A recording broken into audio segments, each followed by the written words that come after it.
प्रिय दर्शकों, मैं हरि मोहन मिश्र पुनः आपके समक्ष उपस्थित हुआ हूं और कुछ ज्योतिषीय वार्ता करूंगा। आपके सामने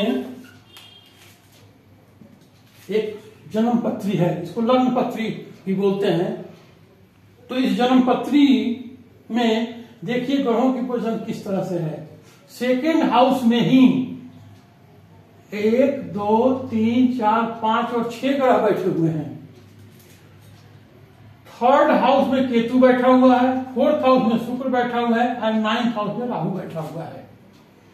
अब देखिए यहां पर जो है केतु उच्च का है और राहु भी उच्च का है। थर्ड हाउस में केतु और नाइन्थ हाउस में राहु दोनों उच्च के हैं। यह एक ऐसे जातक की जन्म पत्री है जिसने अपनी जिंदगी एक चरवाह से शुरू किया था। एक ब्राह्मण थे, उनके यहां ये नौकरी करता था और गायों को चराता था, तो काऊ बाय का काम करता था। और जिस राज्य में था वो, जिस राजा के अधीन में वो आता था, कुछ दिनों के बाद वहां के राजा के यहाँ एक सोल्जर के रूप में भर्ती हुआ, एक सैनिक बना। और सैनिक बनने के बाद वहां का राज्य इसने हासिल कर लिया, वहां का राजा बन गया, इंपरर बन गया। तो हम देखते हैं इसमें कि क्या बातें हैं, कैसी बातें हैं। ये बिल्कुल पढ़ा लिखा नहीं था, जिसको हम बोलते हैं अनपढ़, इसको भाषा मतलब कि अक्षर का भी नॉलेज नहीं था। अब हम देखते हैं कि क्या कौन सी ऐसी इसमें ग्रहों की पोजीशन है जिसके कारण वो साक्षर भी नहीं हो सका, परंतु जिस राज्य में रहता था उस राज्य का वो इंपरर बन गया, वहां का सत्ता संचालन करने लगा। एक साधारण राजा के यहां नौकरी किया, सोल्जर के रूप में भर्ती हुआ, नौकरी किया और वहां का सत्ता संभाल लिया इसने। अब हम देखते हैं कि क्या क्या इसमें ग्रहों की पोजीशन है। सबसे पहले हम बात करेंगे कि वह जो है सो साक्षर भी क्यों नहीं हो सका। हालांकि वो भाषा बोलता था, उसके 2-3 भाषाओं की नॉलेज थी, लेकिन लिखना पढ़ना कुछ नहीं जानता था। अब देखिए ये है ना सेकेंड हाउस। सेकेंड हाउस देखिए, मैं जिसमें पढ़ने में दिक्कत हो तो मैं अलग अलग दिया हूं। बृहस्पति, शनि, रवि, चंद्र, मंगल और बुध सेकेंड हाउस में बैठे हुए हैं। अब हम एजुकेशन की बात करते हैं तो सेकेंड हाउस से बेसिक एजुकेशन देखी जाती है, फोर्थ हाउस से मिडिल एजुकेशन और हायर एजुकेशन फिफ्थ हाउस से देखा जाता है। मगर ओवरऑल यदि हमको देखना होगा कि इसकी एजुकेशन कैसी रहेगी, तो हम देखेंगे फोर्थ हाउस से, फोर्थ हाउस के लॉर्ड से, फोर्थ हाउस के लॉर्ड की पोजीशन से हम देखेंगे कि उसकी एजुकेशन कैसी होगी। और देखिए 9 ग्रह में क्या है, सूर्य शौर्य मथेन्दु उच्च पदवीं सन्मंगल मंगल सदबुद्धि निज बुधो। बुध जो है सो ज्ञान का भंडार रखता है। वो आपको बुद्ध के ऊपर भी डिपेंड करते हैं, कितना बुद्धि बालक तेज होगा, पढ़ने में तेज हो गया, बुद्धिमानी का बुद्ध कैसा वो बुद्धिमान होगा। और उस बुद्ध के साथ बृहस्पति का भी कहीं मिश्रण हो जाए या बृहस्पति की दृष्टि भी पड़ जाए बुद्ध पर, तो वो अच्छा एजुकेशन प्राप्त करेगा। बुद्ध यदि अच्छे होंगे तो आदमी गणितज्ञ भी होता है। अब देखिए यहां पर हम देखते हैं कि क्या पोजीशन है। अब देखिए यहां पर सबसे पहले हम देखते हैं कि इफ द लॉर्ड ऑफ, क्योंकि मैंने बोला ओवरऑल हम फोर्थ हाउस को देखेंगे पहले और बुध को देखेंगे। If the Lord of fourth house placed in 6, 8 and 12, तो इस शिक्षा में बाधा देगा ये शिक्षा के लिए अच्छी नहीं रहेगी। If the Lord of 4th house placed in 6th house, 8th house and 12th house, शिक्षा में बाधा उत्पन्न करेगी। इसके अलावे 6, 8 और 12, 6, 8 और 12 में प्लेस हो गया है और इल इफेक्टेड है। इल इफेक्टेड का मतलब हुआ क्रूर ग्रहों की दृष्टि पड़ रही है, या 10th हाउस का लॉर्ड जो है वो मित्र राशि में नहीं हो, या पाप कर्तरी योग में हो, पाप कर्तरी योगा, या पाप कर्तरी में से 10th हाउस का लॉर्ड कहीं बैठा हुआ हो, उसके आगे और पीछे पाप ग्रह हो जाए तो पाप कर्तरी योग हो जाएगा, या वह लॉर्ड राहु केतु शनि के द्वारा दिष्ट हो जाए, या जिस राशि में बैठा हुआ हो वो उसकी शत्रु की राशि हो, तो शिक्षा में व्यवधान आते हैं। पहली बात, ये पहला पॉइंट इसने मैंने बताया आपको कि if the Lord of 4th house placed in 6, 8 and 12, शिक्षा में व्यवधान होगा, इल इफेक्टेड होगा और ज्यादा व्यवधान होगी।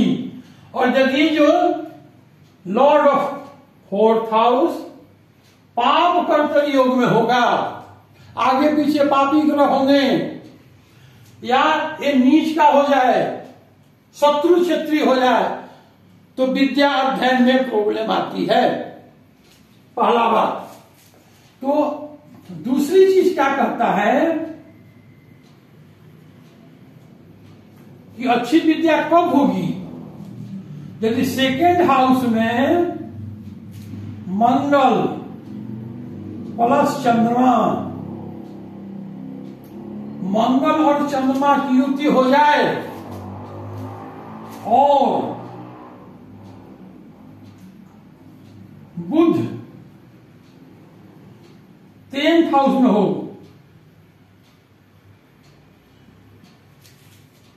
तो अच्छे एजुकेशन मिलेंगे।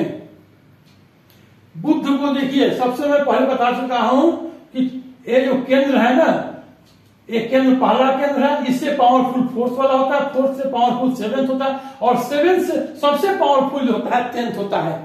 तो बुध यदि यहां बैठेगा केंद्र में तो क्या करेगा, बुध को पावर मिलेगी ज्यादा, क्योंकि केंद्र में बैठेगा। तो क्या हो जाएगा ये कि बुध इसको सपोर्ट कर देगा। चंद्रमा और मंगल, चंद्रमा मन का कारक ग्रह है, तो उसको यहां पर जब बैठेगा वो अच्छी राशि में बैठ जाए, ठीक ठाक पोजीशन हो, चंद्रमा पक्ष बल में मजबूत हो, तो क्या होता है, अच्छी एजुकेशन दे देती है। और बुध यदि केंद्र में बैठ जाए, या बुध कहीं भी बैठ के 2nd हाउस को देखे, क्योंकि 2nd हाउस वाणी का भी है, यहां से वाणी भी देखते हैं, तो 2nd हाउस से एजुकेशन को जोड़ा गया है। तो हमने बता दिया कि लॉर्ड ऑफ 4th हाउस का पोजीशन यदि इस तरह से होगा, या 2nd हाउस में मंगल और चंद्रमा हो और 10th हाउस में बुध हो, तब वैसे लोगों को एजुकेशन अच्छी होती है, और ऐसे लोग मैथमेटिक्स में अच्छे होते हैं। यदि इसमें 10th हाउस में बुध बैठा हुआ हो और 2nd हाउस में चंद्रमा और मंगल बैठा हुआ हो, तो क्या होता है, और फिर वैसे बुध तो 10th हाउस में बैठ गया और बृहस्पति की इस पर दृष्टि पड़ जाए 2nd हाउस पर, तो ऐसे लोग की विद्या अच्छी होती है, अच्छी डिग्रियां होती है। मैंने ये 2 बातें आपको बता दी। अब देखिए तीसरी बात क्या है, क्योंकि ये जो से बहुत गरीब घर में उत्पन्न हुआ था, शिक्षा प्राप्त नहीं कर सका, बल्कि वहां का शासक बन बैठा वो, तो शासक के पास खजाना भी है, सेना भी है। अब देखिए धन संपदा देखने के लिए पता है, if the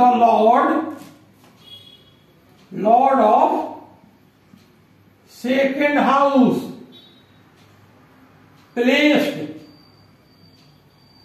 in second house.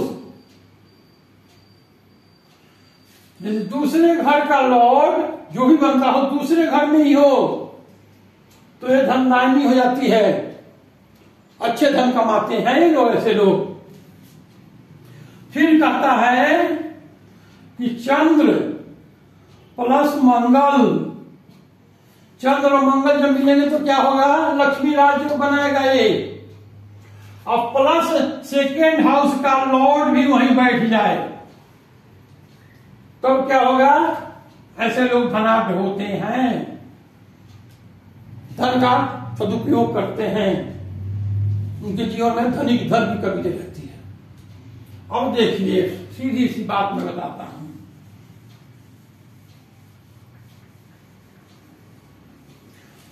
Rahu यहां बैठा हुआ उच्च का है और केतु भी बैठा हुआ सब उच्च का है, तो थर्ड हाउस में क्रूर ग्रह अच्छा फल देते हैं। यह जो है सो उच्च का है केतु, तो राहुर बाहु बलम करो सदन केतु कुलस्योन्नतिम, ते उन्नति देता है, आपको आगे बढ़ाएगा। और कैसे कैसे आगे बढ़ाएगा, साइन क्या है, पताका में से ऊंचाई पर होती है। तो थर्ड हाउस का जो है ये जो है ना केतु हमेशा आपको ऊंचाइयों पर ले जाएगा क्योंकि यह उच्च का है। अब हम इसका विश्लेषण करते हैं। अब देखिए यहां पर 10th हाउस का लॉर्ड कौन है, शनि। 4th 10 लिखा हुआ है और 4th हाउस है, तो यहां का भी मालिक शनि है, यहां का भी मालिक शनि है। तो यहां का मालिक शनि जो है देखिए कहां बैठा हुआ है, सेकेंड हाउस में। तो सेकेंड हाउस में तो बैठा हुआ है, बाकी शनि किस ग्रह के साथ बैठा हुआ है, देखिए रवि है, दुश्मन है इसका। रवि और शनि में मित्रता नहीं है, बृहस्पति भी शनि के अपोजिट ही है, शनि के अपोजिट चंद्रमा भी है और मंगल तो सबसे अपोजिट है उसका। तो शनि तो सेकेंड हाउस में बैठा लेकिन अपने मित्र ग्रहों के साथ नहीं बैठा ये, और किस राशि में बैठा हुआ है, तो मंगल की राशि में बैठा हुआ है। तो शनि जो है सो ना तो ये मित्र ग्रहों के साथ बैठा और न मित्र राशि में बैठा, क्योंकि शनि और मंगल में 180 डिग्री का है दुश्मनी, दोनों एक जगह अच्छे फल नहीं देते। यहां मंगल की दृष्टि शनि पर हो, शनि की दृष्टि मंगल पर हो तो व्यवधान उत्पन्न करेंगे आपको, जिस हाउस में हो उस हाउस से आपको व्यवधान उत्पन्न करेंगे। तो ये क्या है, 4th हाउस का लॉर्ड ये ठीक नहीं है, इसको अच्छी न मित्र राशि में बैठा हुआ है, न मित्र ग्रहों के साथ बैठा हुआ है। और देखिए मंगल और बुध भी यही है, तो मित्र वाली राशि तो कोई है ही नहीं इसकी। तो इसलिए यहां पर सेकेंड हाउस में जाने के बाद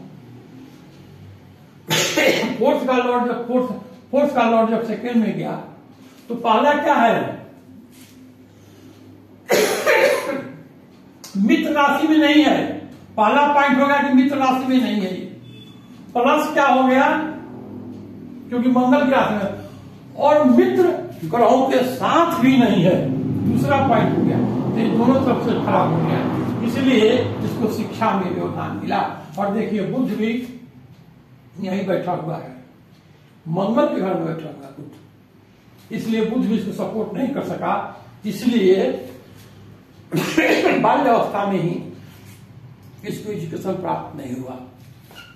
अब देखिए एजुकेशन तो प्राप्त नहीं हुआ, परंतु वहां का शासक बन बैठा है। कैसे, अब देखिए पहले ही बता चुका हूं मैं कि सेकेंड हाउस का लॉर्ड यदि सेकेंड में ही हो तो धन योग देता है। तो सेकेंड का लॉर्ड कौन है, मंगल यहीं पर बैठा हुआ है।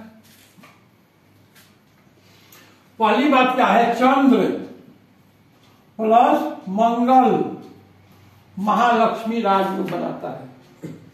तो सेकेंड हाउस का लॉर्ड मंगल सेकेंड हाउस में भी है, चंद्रमा भी वहीं पर है बैठा हुआ।